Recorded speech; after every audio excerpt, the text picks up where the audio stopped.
నేను ఇంకోటి ఆయన జగన్మోహన్ రెడ్డి గారితో నేను మాట్లాడినప్పుడు నేను చాలా స్పష్టంగా చెప్పా, సార్ మీ మనసులో నాకు స్థానం లేదు, నా మనసు విరిగిపోయింది, మీ మనసులో స్థానం లేనప్పుడు ఈ పార్టీలో కొనసాగాల్సినటువంటి అవసరం నాకు లేదు, కాబట్టే నేను ఈ పార్టీ వదిలి వెళ్ళిపోతున్నాను.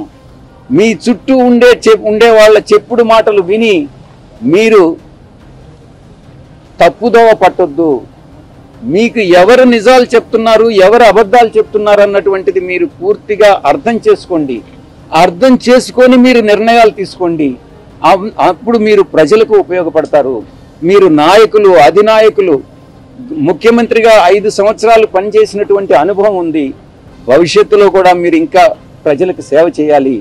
కాబట్టి ఈ చుట్టూ ఉండేటటువంటి వాళ్ళ మాటలు వినవద్దు అని నేను ఫోన్లో మాట్లాడినప్పుడు లండన్కి నేను చాలా స్పష్టంగా చెప్పాను.